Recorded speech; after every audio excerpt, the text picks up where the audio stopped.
হৈছে আমি শ্ৰীযুত গুৰুদেৱৰ সহধৰ্মিনী শ্ৰীযুতা অনিমা গগৈ বাইদেউক আমি অসম সাহিত্য সভাৰ নিৰ্দেশ অনুসৰি বাণীপুৰ শাখা সাহিত্য সভাৰ তৰফৰ পৰা দুজন বৰেণ্য বা অৱদান দি থকা ব্যক্তিক আমি বছৰৰ এক ওলগ জনোৱাৰ ব্যৱস্থা কৰা হৈছে আৰু সেইমতে আমাৰ বাণীপুৰ শাখা সাহিত্য সভাই আপোনালোকৰ দুজন ব্যক্তিক নিৰ্বাচন কৰি উলিয়াইছিল। তাৰে এজন আছিল আমাৰ শ্ৰীযুত ইন্দ্ৰ গগৈ আৰু দ্বিতীয়গৰাকী হৈছে শ্ৰীযুতা অনিমা গগৈ। এতিয়া অনিমা গগৈ বাইদেউৰ বিষয়ে আমি বহুতভাগে জানো।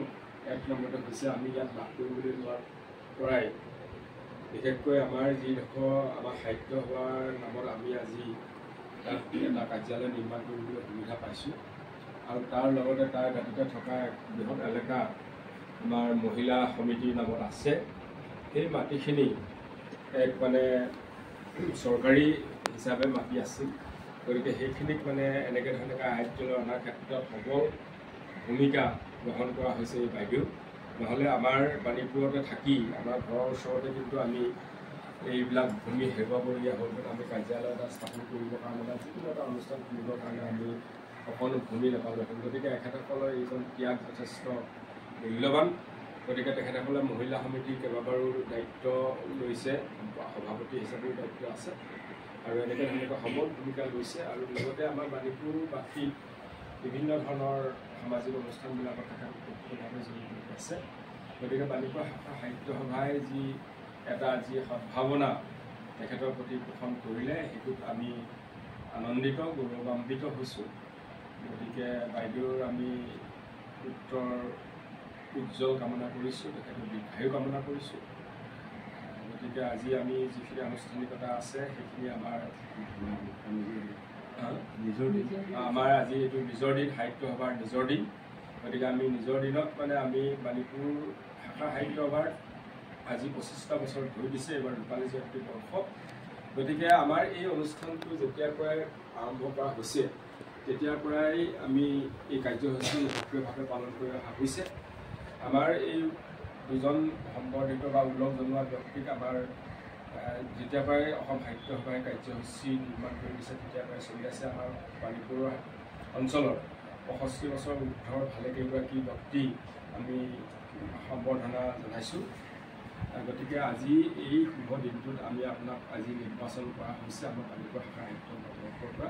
গতিকে আমি আপোনাক আদৰণি জনাইছোঁ, আমি শুভেচ্ছা জনাইছোঁ আৰু আপুনি যে আমাক সুযোগখন দিছে সেইটোৰ বাবেও আপোনাক পুনৰ আমি ধন্যবাদ জনাইছোঁ। আৰু লগতে তেখেতৰ গিৰিহঁত একালৰ সংগ্ৰামী সত্তাই তেখেতসকলৰ উৎসাহ দিয়া, পৰামৰ্শ দিয়া, তেখেতেও যথেষ্টখিনি অৱদান আছে।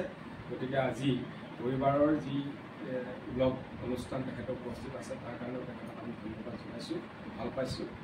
আৰু এতিয়া এনেধৰণৰ যুগ্ম জীৱন তেখেতসকলৰ আৰু বহু বছৰ ধৰি চলি থাকক এয়া আমি কামনা কৰিছোঁ। তেখেতসকলৰ নিৰোগী হৈ থাকক, তেখেতসকলৰ দেহত ক্ৰিয়ামুক্ত যি আছে সেইবিলাক দূৰ হৈ যাওক। আমি এইখিনিকে কৰি সমাজৰ নেতৃত্ব গ্ৰহণ কৰিবলৈ তেখেতসকলে আগবাঢ়ি যাব বুলি আমি অনুৰোধ জনাইছোঁ আৰু ইয়াকে কৈছোঁ মোৰ ফালৰ পৰা। আৰু অনুষ্ঠানটো আগবঢ়াই যাবৰ কাৰণে আমি সম্পাদিকাক আমি অনুৰোধ জনাইছোঁ। ধন্যবাদ। আমি পৰৱৰ্তী কাৰ্যসূচীলৈ আগবাঢ়িছোঁ।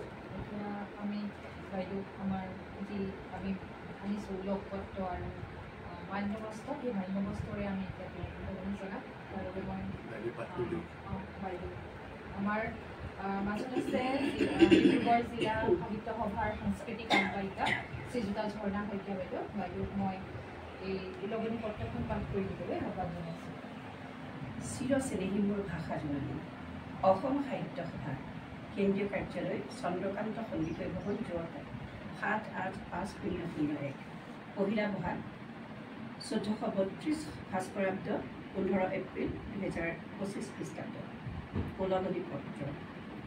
অসম সাহিত্য সভাৰ একান্ত অনুৰোধ শ্ৰীযুতা অনিমা গগৈ, বাণীপুৰ, ডিব্ৰুগড়। কৃষ্টিৰ পথাৰত সৃষ্টিৰ পাতনি মেলিবলৈ প্ৰকৃতিয়ে সেউজীয়া পোচাক পিন্ধাৰ এই মহেন্দ্ৰক্ষণত আপোনালৈ যাচিছোঁ হিয়া ভৰা শুভকামনা। বহাগৰ বৈভৱেৰে ৰঙালীৰ ৰঙেৰে আপোনাৰ মন প্ৰাণ বছৰটোলৈ উজ্জীৱিত হৈ গ'ল। অসম সাহিত্য সভাৰ নিজৰ দিন উপলক্ষে ৰঙালী বিহুৰ ওলগ জনাই আপোনাৰ সুস্বাস্থ্য কামনা কৰিলোঁ। আপুনি সানন্দে 100টা শৰৎকাল অতিবাহিত কৰক।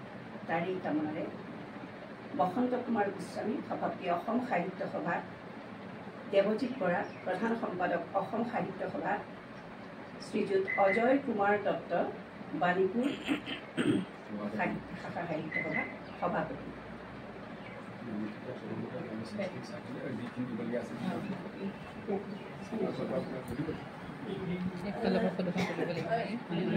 ফটোগ্ৰাফ